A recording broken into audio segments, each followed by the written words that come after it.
Okay. So what do we do? What have we seen, and how have different people reacted, and different companies? What have we sort of seen, Dan? What sort of things have we learned? Yeah, I mean, I guess across our clients and people we've spoken to, and accounts that we've got access through as an agency and through Bosco's, it's interesting that there's really notable changes either way. So some brands have really pulled back. They've seen this, they've seen the results drop, and they've said, we need to achieve this cost per result, we need to hit this ROAS or this cost per lead, and the only way that we can make this viable, or at least appear viable through the results that we're seeing, is to pull back spend, focus on only those areas that were really working at their highest prior to the change, and that's a big drop in spend, big drop in sales, leads, whatever it is as a result, but just maintaining that profitability.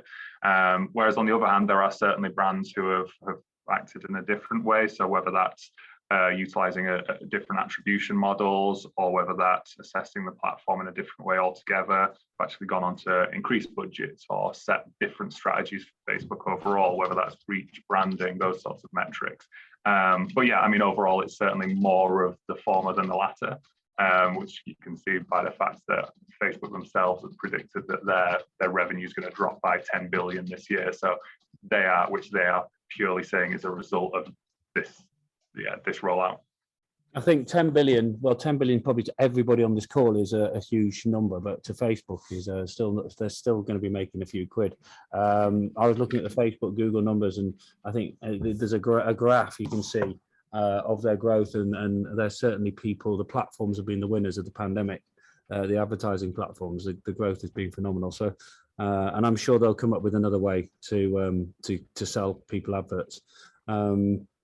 Yeah, I mean, we're seeing Instagram Reels as well. So they're trying to make those features that TikTok are launching into Instagram, so people don't go, well, advertisers don't go away from Instagram to TikTok.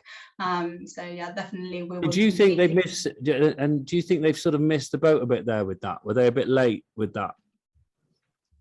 Not necessarily. As I said, I think the younger generation are both active on TikTok, Snapchat, and Instagram. And I think the capabilities that Instagram has as well, especially for small businesses, are great. So I would say that there are still, as I mentioned previously, more active users are on Instagram than any other platforms. Yeah, okay.